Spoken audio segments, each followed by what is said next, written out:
Hello all, and welcome to the introductory video of the recommissioning of Footloose and Fancy Free here at the Antique Boat Museum. So Footloose and Fancy Free is really one of the crowning jewels of our collection here. She was donated in 1987, but she was actually built in 1937 by Fitzgerald and Lee, designed by the world-famous John Hacker. And she's really just been, as I said, the crowning jewel of this collection. She's been in the water before, not for many years though. She's been in a static display here at the museum.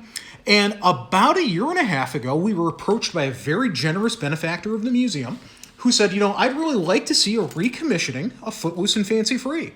So we sat down with them, as well as our collections committee and various board members, and planned out what this was going to look like. Footloose and Fancy Free is a very, very rare boat, but boats are also meant to be in the water, especially when we're talking about wooden boats and historic boats, things that benefit from being in a wet marine environment. Being able to soak up is just kind of part of that object's life. So what we decided is a very careful and conservative recommissioning of Footloose and Fancy Free, taking into account her very long history. So for example, she has a much lighter finish than many other boats of her similarity, and that's because she spent several years in the tropical waters of coastal Florida. So her finish has become a little bit sun-bleached, and it's a very attractive and unique sort of shade of mahogany on that boat, as well as, every little ding tells a story, so we want to protect her character, her history. So we've classified her as what we call a special project boat. So maybe once a year at our biggest event, like our annual antique boat show or something like that, she might do a ride by of the campus or something like that. So in water, but very careful, very conservative approach to that boat and how we use and treat her.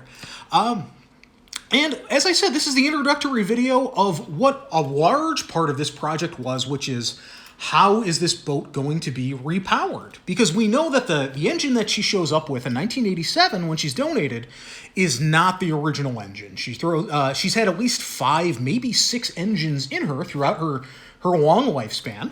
And there was some kind of confusion about what her original power plant was. Some people said, it's a legend that she had a Scripps 302 V12, and then we looked through our records and we had some secondary source references suggesting that she may have had a Chrysler 165 originally, and then after World War II, when surplus Scripps engines were a little bit more affordable, that's when that engine was added, etc. So we just didn't know. And we actually partnered with another local museum, the Cornwall Brothers Museum, who has a very nice collection of some letters pertaining to the Bourne family, who commissioned Footloose and Fancy Free, and Fitzgerald and Lee. So, as I mentioned, the Bournes owned Footloose and Fancy Free, Alfred Bourne to be specific. His family and his father were very influential in the management of the Singer Sewing Machine Company, and they owned Dark Island here in the Thousand Islands. And we found a letter from Alfred Bourne to Fitz and Lee talking about really the boat that he called the Hacker. So John Hacker designed. He called it the Hacker. Her official name was Messenger at that time. That was her original name. And then a subsequent owner named her Footloose and Fancy Free, and that's the name that she's had since the early 1940s. So we're looking at this letter, and Alfred is asking Fitzgerald and Lee what the serial number of the engine is. And on the back, in an old pencil mark, is written V12, and then a 5-digit serial number. And we know this is a serial number because here at the Antique Boat Museum, we have a great collection of Scripps legacy data. And part of that are several binders that contain every serial number of every engine they built and who that engine was sold to. So we find that in 1933, which is the first year that engine is made available to the public, that specific serial number was sold to Fitzgerald and Lee. And because of the Great Depression, that engine probably sat around for a while because it was very expensive. And when it was time to start construction on Footloose and Fancy Free, Fitzgerald and Lee had a fabulous Scripps 302 V12 to put in, and just made an all-around amazing package for that boat.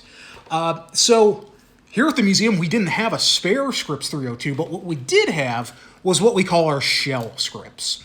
That was put together around the year 2000 by a very prominent marine mechanic, but it was meant to be as a display and exhibition piece only.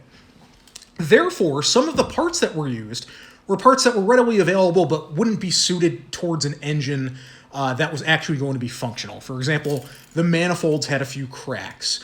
Some core components were missing that you wouldn't be able to see otherwise.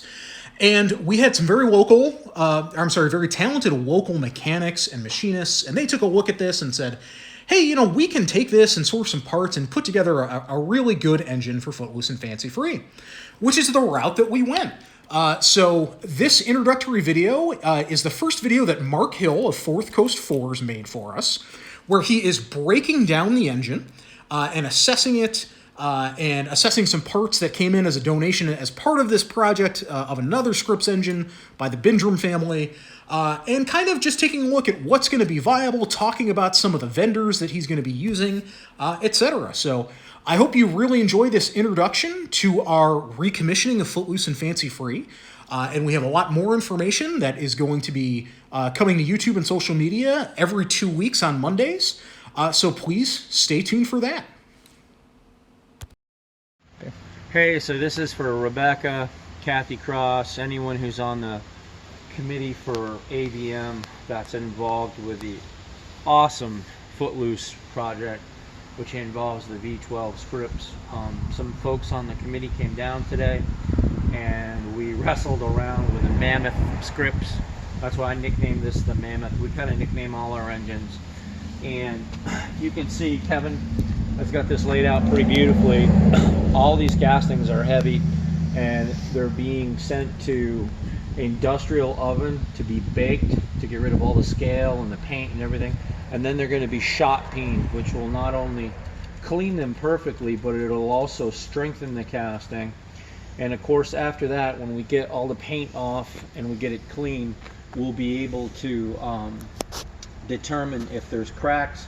Our special tools can then be constructed for determining cracks, and we'll go from there. So it's a process, we're in the beginning process of our survey, and we're really excited because so far, knock on cast iron, everything looks pretty repairable and pretty savable. We noticed, Kathy actually noticed one of these that this has got a bad repair on it at some point in time, and we're going to save this manifold. We showed Kathy and her husband Richard processes that we've done on a customer's manifold. So we have the equipment and folks with a skill set to utilize this stuff. And of course, we're gathering more. So Kevin, if you'll do a walk around on the lower end. The lower end of these magnificent Scripps is an aluminum casting. And of course, Scripps was made in Detroit, and some of the motorcycles that we work on specifically are made in Detroit. Ace motorcycle was made in Detroit, and also the Henderson motorcycle was made in Detroit in the beginning. What's significant about this is the same foundry that cast those cast this. This is a Bonolite casting by the Bond Corporation, and we've seen the beautiful Bond pattern maker logos on this engine, and we're going to preserve all of that. We're going to use a very non-intrusive cleaning process called bicarbonate soda blasting, which won't hurt the substrate metal. So we'll have this beautiful look that was painted over, where you can see where the original mold and the sand in the mold impregnated on the outside of this. So we're going to retain all of that look, no over polishing, and but this is a magnificent 60-degree V crankcase, just a stunning piece of architecture, and just a little window into the absolute firepower that Detroit, Michigan possessed at the time. And big, heavy-duty, robust crankcase, and all so far from our visual so far, all's looking quite nice. So just for safety, the castings will be bolted to these pallets, transported in an enclosed trailer to the facility where they'll be baked and shot peened. So we have our toe hold, and we're moving forward. That's it.